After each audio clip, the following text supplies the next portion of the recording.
لکھاری تخلیق کار بہت حساس ہوتا ہے کہ وہ جو کچھ معاشرے کی کڑواہٹ کو دیکھتا ہے اس کو ہنستے ہنستے بیان کرتا ہے۔ مزاح نگاری کے حوالے سے ان کی یہ کتابیں عوام میں ایسی مشہور ہیں جیسے آج کل ہمارے یہاں فارم 45 اور فارم 47 مشہور ہیں۔ پاکستان کو ایٹمی صلاحیت بنانے میں عبدالقدیر خان صاحب کی جو سب سے زیادہ مدد کی وہ جناب شیرازی صاحب نے کی۔ ترقی نہیں کی، ہم کسی بہتری کی طرف نہیں گئے۔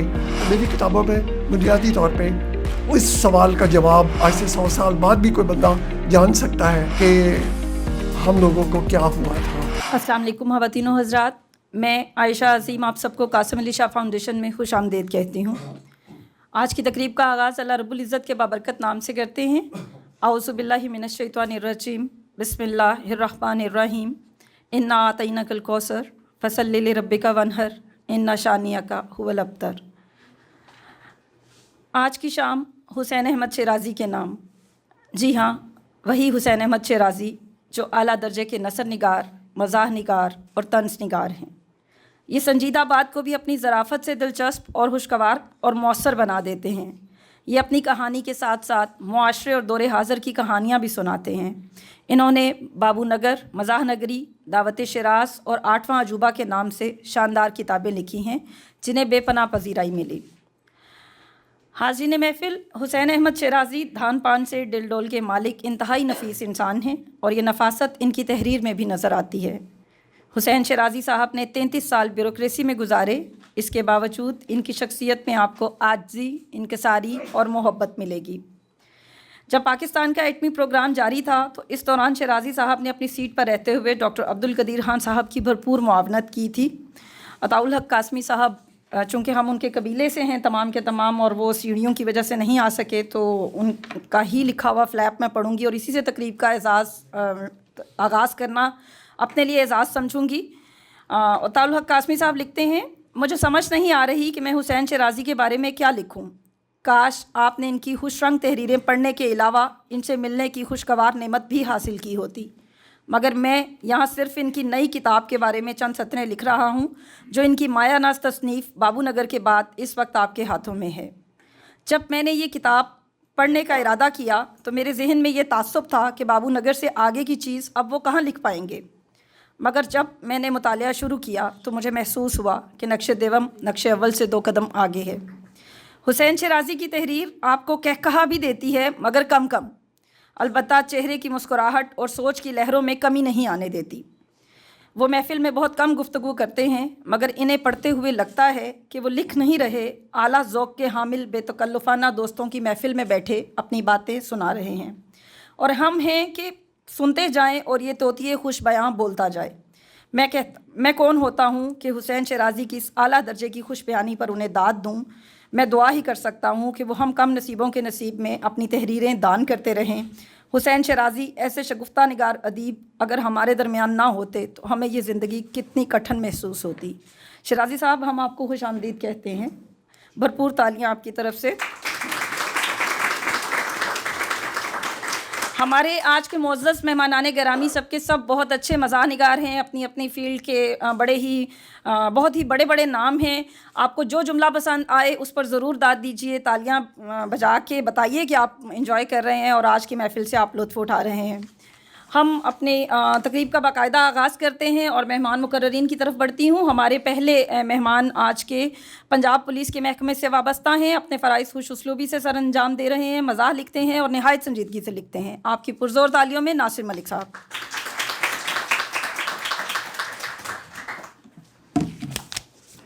بہت شکریہ میڈم۔ بسم اللہ الرحمن الرحیم۔ السلام علیکم۔ قاسم علی شاہ فاؤنڈیشن کا بہت شکریہ کہ اتنی اچھی نشست کا اہتمام کیا، اور جناب شاہ صاحب کو مبارکباد آج کی محفل کے حوالے سے۔ ایک چھوٹا سا مضمون ہے میرا۔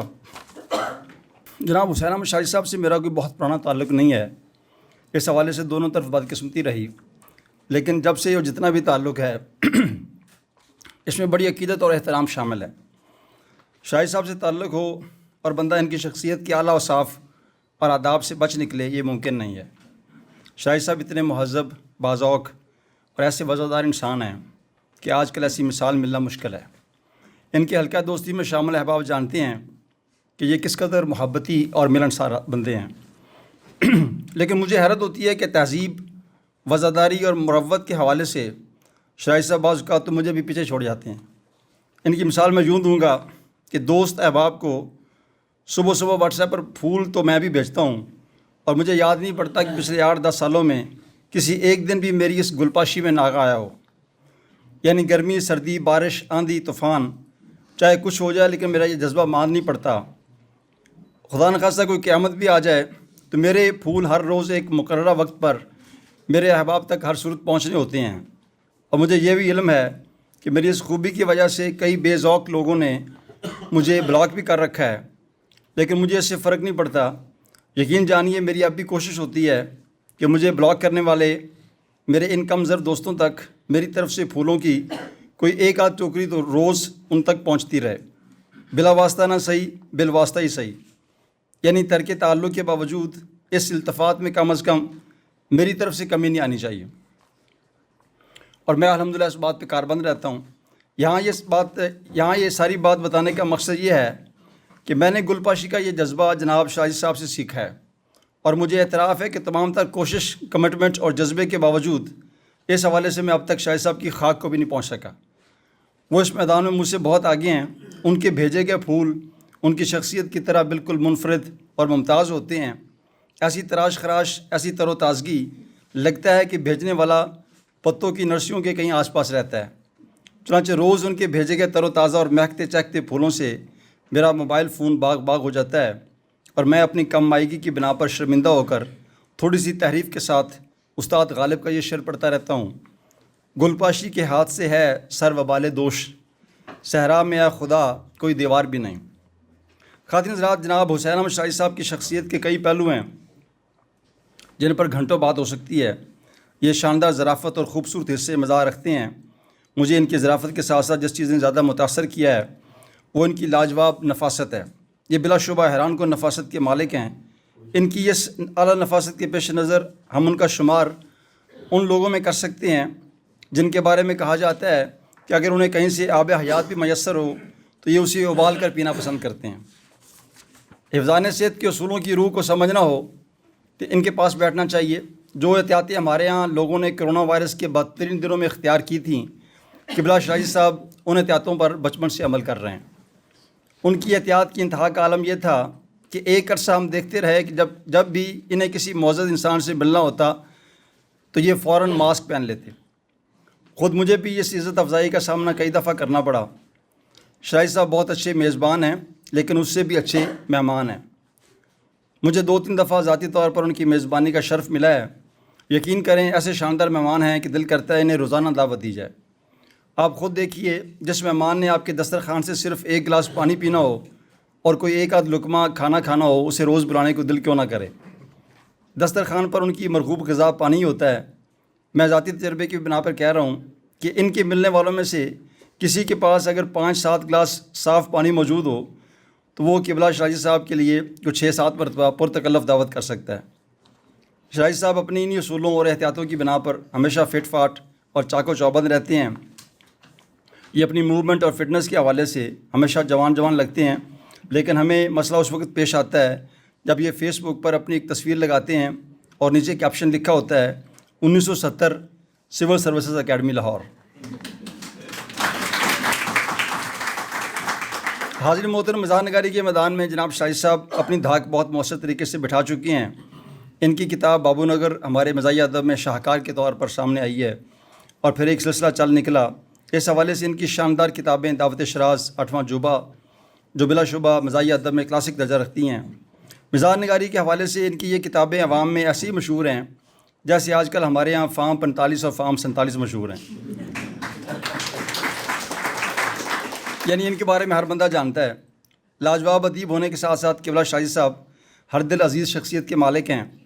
انگریزی مزاح نگار مارک ٹوین نے کہا تھا کہ کچھ لوگوں کے آنے سے خوشی ملتی ہے اور کچھ لوگوں کے جانے سے. جناب شاہی صاحب کا شمار بلا شبہ پہلی قسم میں ہوتا ہے. یہ جہاں جاتے ہیں ان کی موجودگی خوشی کا باعث بنتی ہے. آخر میں جناب شاہی صاحب کو ان کی ادبی کارناموں پر مبارکباد پیش کرتا ہوں. سلامت رہیں. بہت شکریہ.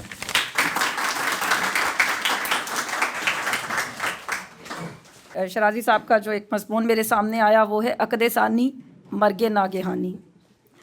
2 باراتوں کا دلہا بننے کے بعد ہمارے دوست عظیم کی کمر تو ٹیڑھی ہو گئی تھی، لیکن علم ازدواج میں وہ اپنے تئیں اگر امریکہ نہیں تو کم از کم کسی پاکستانی یونیورسٹی کا PhD ضرور سمجھنے لگ گئے تھے۔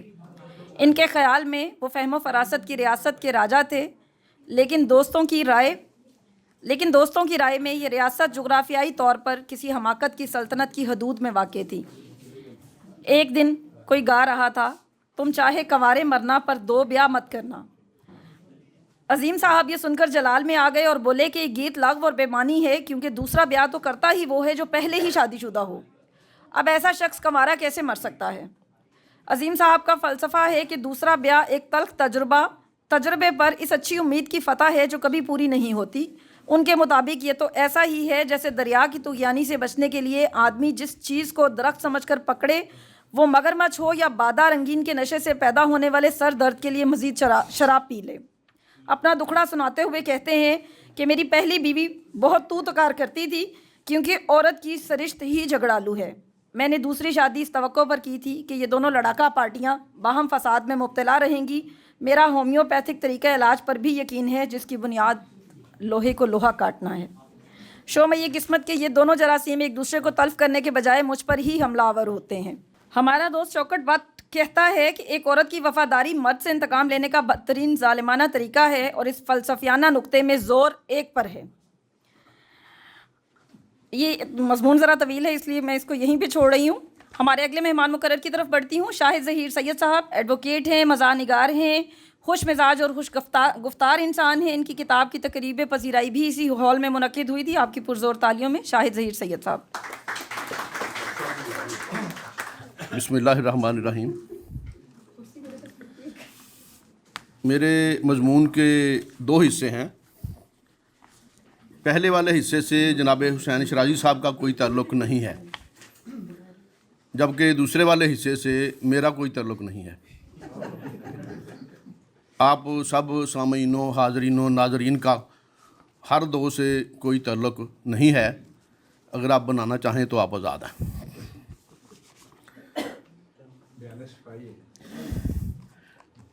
پہلے حصے کا عنوان ہے بابو نگر کے پیر شراز۔ مارگلا کی پہاڑیوں کے دامن میں ایک خوبصورت بستی آباد ہے جسے اسلام آباد کہتے ہیں۔ یہ وطن عزیز کا دارالحکومت ہے، اور اہل اسلام کے نزدیک اس شہر کا اسلام میں وہی مقام ہے جو مکہ اور مدینہ کا کوفہ میں ہے۔ گریڈ، گھمنڈ، غلام اور غلام گردشیں وہاں کی پہچان، جبکہ پولن الرجی اور ہیومن الرجی اہم بیماریاں ہیں۔ اس بستی کو آباد کرنے کی بنیادی وجہ سفید اور خاکی کالر بابوؤں کے مسائل اور ملکی وسائل کو کم کرنا تھا۔ سفید کالر بابوؤں کو کراچی کا نیم گرم اور نیم سرد حبس زدہ موسم پسند نہیں تھا، جبکہ خاکی کالر بت شکنوں کو پارلیمنٹ کے سومنات کو توڑنے کے لیے بہت لمبا سفر طے کرنا پڑتا تھا۔ تاریخ ہند بتاتی ہے کہ سومنات پر 17 حملے کیے گئے۔ تاریخ پاکستان کے مطابق ادھر تعداد ابھی 4 تک پہنچی ہے، جبکہ سینکڑوں غوری اور غزنوی تیار ہو چکے ہیں۔ حسین شرازی صاحب نے اس خوبصورت بستی کو بابو نگر کا نام دیا اور پھر اسے اپنی تصنیف اول کی پیشانی پر سجایا۔ اس کتاب میں آپ نے اس شہر بے وفا میں بسنے والے بابوؤں کی اقسام، سیاسی بابو، روحانی بابو، عدالتی بابو، طبی بابو، میڈیا بابو، آرٹسٹ بابو اور خواتین بابو کے ناموں سے بتائیں۔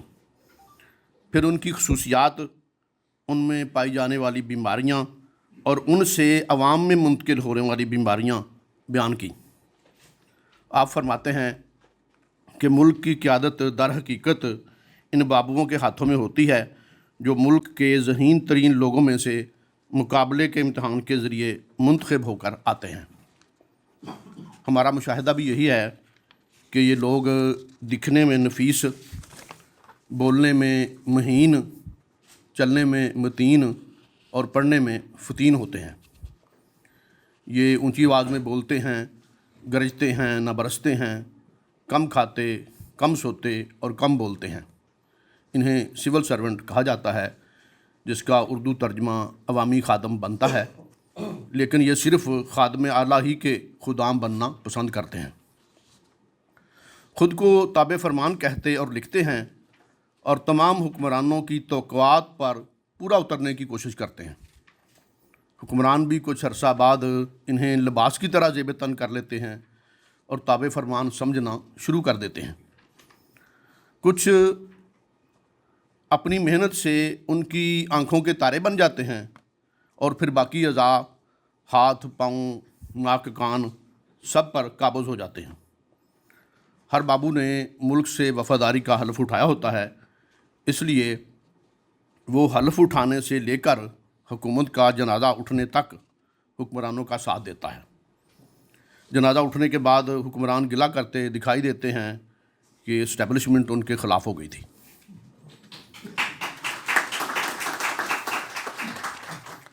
سفید کالر والوں کو ابتدائی میں سول سروس اکیڈمی سے ڈرائی کلین کر کے کلف لگا کر گریڈ 17 کے ہینگر پر لٹکا دیا جاتا ہے، جہاں اختیارات کی حدت سے وہ کلف روز بروز سخت ہوتی اور اکڑتی چلی جاتی ہے، اور گریڈ 22 تک پہنچتے پہنچتے وہ بابو بے رنگ، بے بو، بے ذائقہ، غیر جانبدار اور حنوط شدہ ممی کی شکل اختیار کر لیتا ہے،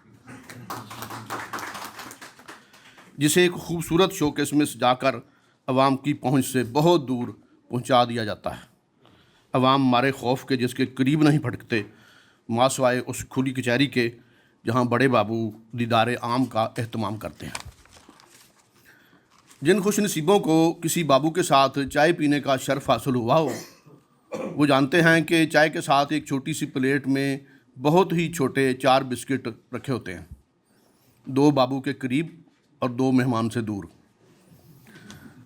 پھر بابو ہاتھ بڑھا کر ایک بسکٹ اٹھاتے اور مہمان کو دعوت دیتے ہیں کہ ایک آپ بھی لینا۔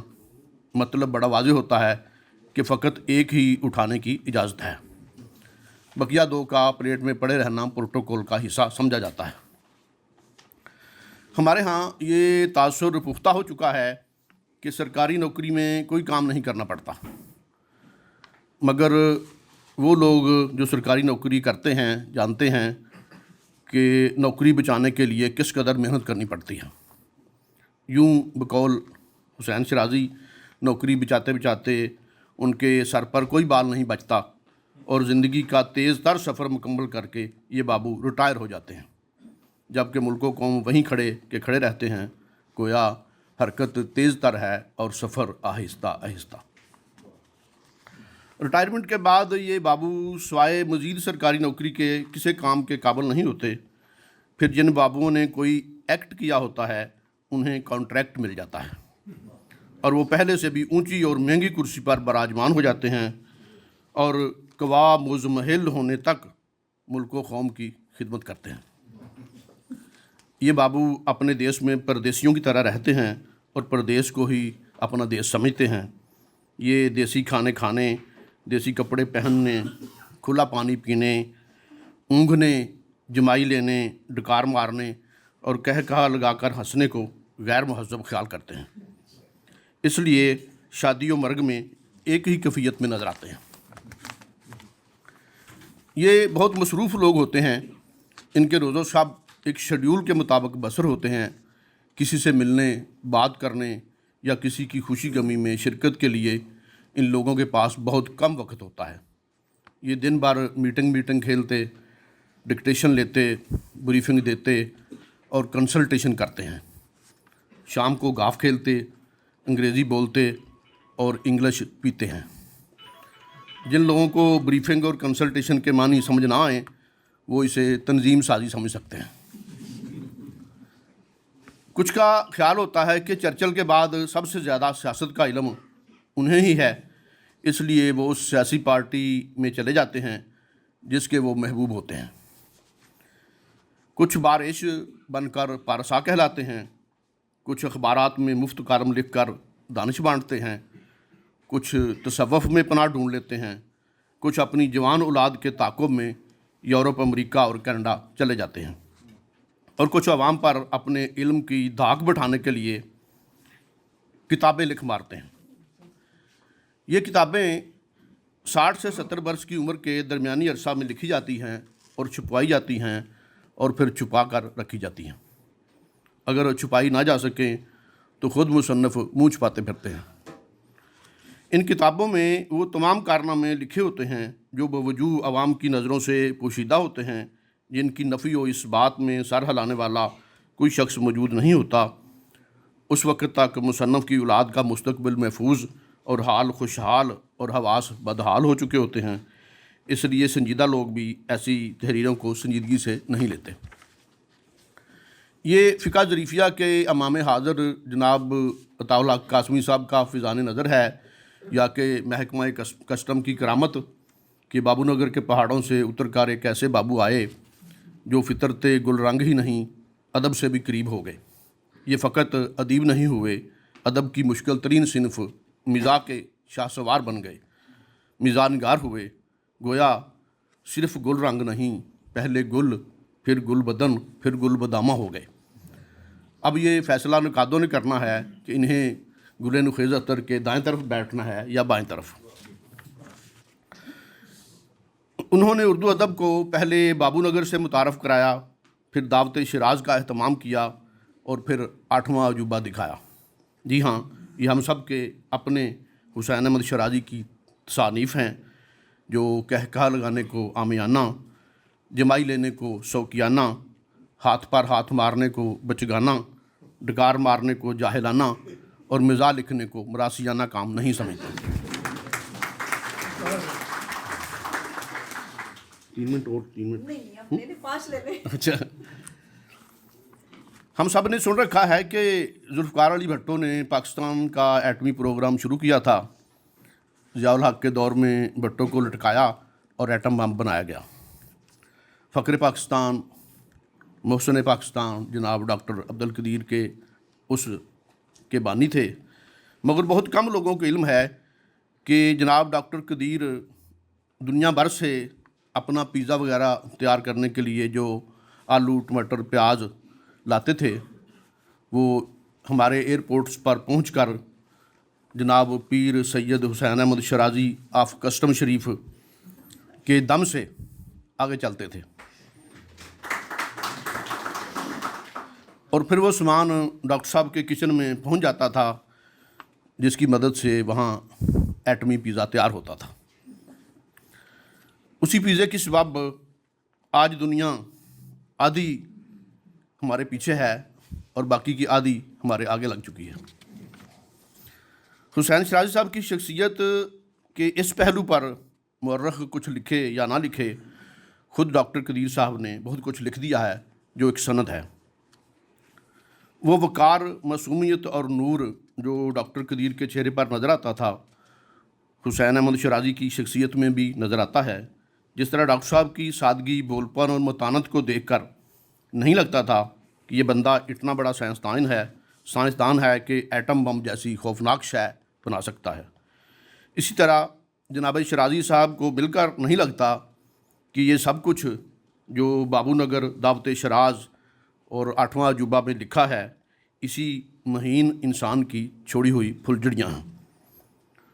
پڑھنے کے بعد پتہ چلتا ہے کہ جہاں سے تازہ ہوا کا گزر نہیں ہو سکتا، انہوں نے وہاں سے مزاح کشید کیا ہے۔ استاد محترم جناب عطاء الحق قاسمی صاحب نے 8ویں عجوبہ کی تمثیل میں لکھا ہے کہ انگلستان میں نے ایک سوٹڈ بوٹڈ ٹائی میں کسے انگریز سے پوچھا کہ میں پاکستانی ہوں، کیا آپ نے کبھی پاکستان کا وزٹ کیا ہے؟ تو انہوں نے اردو میں جواب دیا، سر میں خود پاکستانی ہوں اور میرا نام حسین احمد شیرازی ہے۔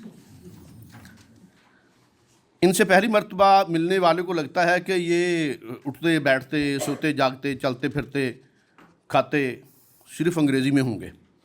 پینے کا ذکر نہیں کیا کیونکہ انگریزی پی جا سکتی ہے، حالانکہ یہ وہ نہیں پیتے۔ خالص لاہوری ہونے کے باوجود خوبصورت لکھنوی اردو بولتے ہیں، پنجابی بھی بول سکتے ہیں، مگر اس طرح کہ دامن نچوڑ دیں تو فرشتے وضو کریں۔ انسان تو چاہیں تو اس پانی سے دوبارہ وضو کر سکتے ہیں، مگر اب میں جو فرمودات پڑھنے لگا ہوں وہ حرف بحرف جناب حسین شیرازی صاحب کے ہیں،